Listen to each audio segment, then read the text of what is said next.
RGB lighting can truly make or break a room. It's a really easy way to be able to set the vibes for whatever you want to be doing, be that gaming, working, or anything in between.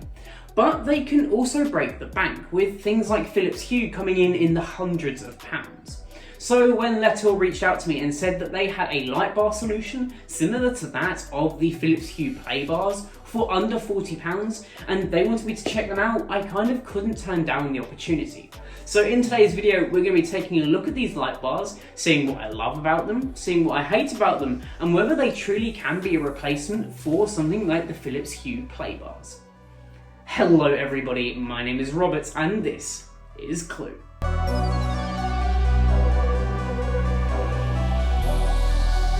Straight away, when you take a look at the box, you can definitely see what they were going for. Everything about this box screams Philips Hue, from the little icon in the corner, which is clearly just a rip-off of the Philips Hue logo. And you can see that all we really get here are the two light bars and the USB controller. Opening up the box, we see the light bars, that controller, which is either going to be Bluetooth or Wi-Fi, depending on which model you buy. They're £30 and £38 respectively, which is pretty good pricing. You do get two little stands, so you can place these each side of your monitor, facing either towards you or away from you. And they also have these little clamps with some M3 tape on, so you can stick them to the back of your monitor to give you perfect backwards lighting. The first thing I noticed about these, which is definitely a disadvantage in their design, is that these are tied together. There is only one cable in the box and it's attached to one controller which breaks off onto the two lights. This is unfortunate because if this controller breaks in any way, shape or form, there's no way to replace it. You have to replace the whole lighting set itself. And that just seems irresponsible to me. Why they didn't just use a USB-C connection with this breakout cable in the middle, that would have made a lot more sense and would have been more environmentally friendly, because if these things break, I have to just throw the whole thing away because they're pretty much useless. Right now, they only come in this black model, but we can see that we got that light bar along the front with that diffusion. Now inside of here, we do have a LED array that can actually be completely addressable. Unlike something like the Philips Hue Play Bar, which can only be one colour at a time, this can be up to, I think, 16 colours at a time. It's pretty crazy. The app's integration here allows you to set different colours for different parts of the light, giving you complete control over how you want this space to look. Setup was super duper easy. If you don't want to connect to the app, then you don't have to, but I would highly recommend it because you're losing out on a lot of the controls. Plugging in via that USB cable, you'll see the lights automatically turn on.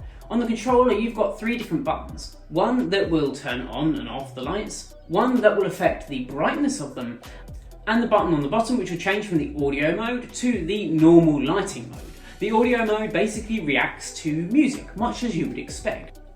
The app is also super easy to set up. It's the Toya Smart Life app, so just download that, make sure that the lights are on, hold down the button for a couple of seconds and you'll notice they start to flash. That's them in pairing mode ready to go. Find them in the Toya app and you're pretty much done.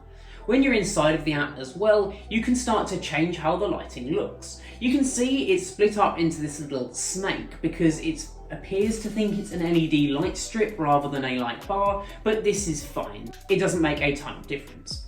What we can do is we can choose the color of the lighting and then basically just paint parts of the light that we want certain colors. This gives you a ton of granular control, even to be able to set the brightness of really low on one side and much brighter on the other if we wanted to do so. Sadly, because these are connected via the one USB cable, there is no way to individually control them. They have to each be the same colour, and that's really disappointing, and I think where the USB style control would have made more sense here, because each of these could have been separate strips that could have been separate colours as well. One of the biggest advantages with the Philips Hue Play Bar as well is that it can sync up to other things in your scene. So be that if you've got these behind your TV, it can sync up to what's happening on the TV. Now sure, the sync box alone is like £200 for it to do that, but at least you have the option to do so. With these lights, there is no option to do that. You are just stuck with the static lights however they look when you set them up. And that's a real shame.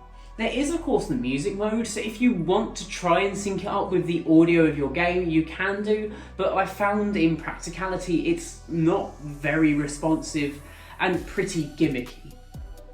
Overall, I think the light bars are well built. They're pretty plasticky in design, but they are nice and bright, and actually brighter than the Philips Hue play bars that I use on a daily basis. So that's definitely a win for these things. And we can notice as well that the light contrast that comes out of these things is pretty incredible. The reds are a nice deep red, the greens are a nice bright green, and that's something that I'm not used to, especially from Philips Hue. Being Toya as well, they do of course all connect up to the different assistants, be that Alexa, Google Home, and even HomeKit in some regard. Basically you have to use the Shortcuts app like you do with most of these kinds of lighting. But honestly, that really doesn't matter to me, because a lot of the time I'm going to be setting this to one colour and completely forgetting about it. So if you want to enable third-party integrations with those different assistants, then you certainly can do that here. So if you want a really quick and easy way to create ambient lighting in your scene and give you full granular control over exactly how you want your lights to look, something like this might be a great place to start. Of course, there are a few disadvantages like I've mentioned, including not being able to split up these lights and not having very good repairability if something were to go wrong with them. But for under £40, I genuinely believe you cannot go wrong with these. You can either have them facing towards you for a nice bit of forward-facing lighting, or simply attach them to your monitor to give you a nice backlight while you're gaming. Personally, I prefer the backlighting option, particularly while I'm working, because it's a little bit less straining on the eyes if you have backlighting behind your monitor, and this is something that these do really, really well. So if you are interested in grabbing your own set of these, then I do have a link in the description down below, and LETOUR were nice enough to give me a discount code as well. That will be in the description. Go use it. It helps me out a ton if you use that link, and it saves you a little bit of money as well. So it's a win-win for both of us. Anyway guys, why don't you let me know what you think of the LETOUR light bars here?